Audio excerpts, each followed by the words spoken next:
Obviously disappointed. Ton of credit to Clemson. Good football team. Thought they rebounded well. We unfortunately didn't. There's some good things out there that we did, but too many mistakes, untimely penalties, dropped balls, busted calls defensively, turnovers. You can't be at a good team making the mistakes that we made this evening. Unbelievable environment, great fans, sellout. A ton of recruits here. The blocked field goal returned for a touchdown gives us the lead, and there's some good things we did. There certainly is, but we got to clean some things up. We have to get healthy. We got to be at our best. We got 2-game season left. We got an open date to get some guys back, get them feeling good, give us the best chance. I'll take some questions. Brent, Clemson had given up some rushing yards this year. You had 4 tailback carries in this game, 40 yards total. Was this something they were doing defensively that kind of took that out of the game, or was it a game plan by you with Tootin limited that you wanted to go away from the run? Obviously Bashaw was limited. I'm proud of him for giving his best effort. We had a game plan that made sense for the situation we were in. And I give them credit up front. They got a salty front. But obviously Bashaw goes down, and Malachi wasn't able to play. So the game plan is what it was. Brent, first, do you have an update on Gabe Williams? I don't at this point. Gabe's worked really hard, getting an opportunity to play a little bit down the stretch here. Unfortunate. Obviously, the team supports him and is thinking about him right now. I'm sure I'll get an update later this evening. Back to the offense. Did Kyron look like himself out there? Because it didn't seem like he was sometimes hesitant in what reads he wanted to make at times. And did it seem like he was back to himself or not like himself? He's certainly, neither one of those quarterbacks are healthy right now. But I thought he managed the game pretty well. Made some runs, made some throws. We dropped too many for Schlee and for Kyron. But Kyron's tough and was able to practice, a bunch this week, not in its entirety. But I thought for the most part, at least, you look at the Georgia Tech game and what he was able to do there, and he was at least to that point, maybe a little better. Back of the room, Eric.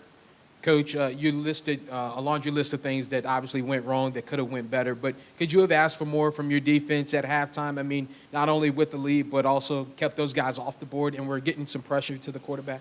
Yeah, I thought they gave us a chance. They allowed us to hang in there and kept it a low-scoring game, which gives us a chance. Even down the stretch right there, I'm telling the offensive group, it's just one score.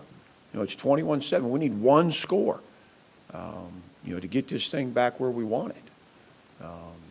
You need a play, a big play on either side of the ball to kind of turn it. So, yeah. David, to you, and then David Cunningham. Brent, did you feel like a pivotal sequence was when Jenkins got the strip sack, you couldn't pounce on it, and then 2 plays later, Delane can't wrap him up, and he gets a wide open touchdown pass? Yeah, turning point for sure, David. We got an opportunity right there, first of all, for the sack. I mean, credit to their quarterback. He's tough. He can run, but he's also strong. He's tough. We don't get him on the ground, but we come out of coverage.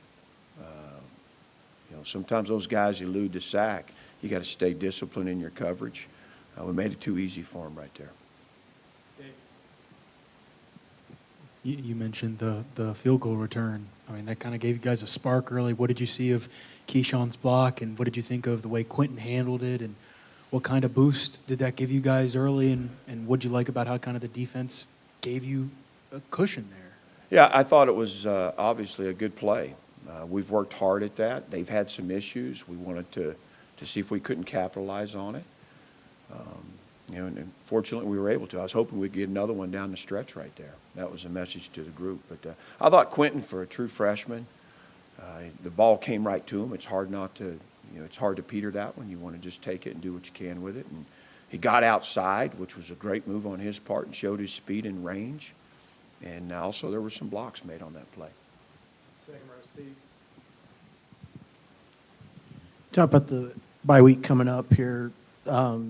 Last time you had the bye, it was kind of a little bit more of a high. Do you have a plan in your mind right now how you want to take on these first few days? Yeah, we do. We've mapped it out pretty good. And it'll be good for us. It's coming at the right time. As I mentioned, get some guys healthy, clean some things up. We'll maximize it. Get some developmental work, some scrimmages Tuesday and Wednesday for some of those young guys that haven't gotten to play a bunch. You go back and you self-scout, you look at things that are consistently showing up, and you spend time and invest in some of your weaknesses, see if you can't get over, get some things cleaned up. Brent, you guys had your lowest yards and yards per play since the Louisville game last year. What was Clemson able to do, or your offense unable to do tonight against, obviously, a stout Clemson defense? Yeah, again, I think not being able to run the ball and gives us some manageable third downs, that's a challenge, and it's been a challenge for us. And there's a couple of times we had a chance to convert, and there's a drop, or a penalty, I believe on one of them. But we got to be able to run the ball. There's not a lot of teams out there that can have a high percentage of success on 3rd and 7+. We got to get some 3rd and shorts and 3rd and mediums and give us a chance to sustain drives. We didn't do that tonight. Brent, third quarter is the only quarter this year you have a negative point differential, 14-0 tonight. Any theories of why that's been a struggle this year, and is it disappointing coming out of the half like that? Yeah, I think it's something we have to look at. I think it's fair you bring it up. We've got the same halftime plan we've had. We've been good at times coming out of the locker room, and obviously they took the ball and drove down the field and got some momentum going on their side. But as coaches and players, you make some adjustments, you talk through things. With these iPads nowadays, you're doing a lot more on the sideline as the game unfolds after each and every series.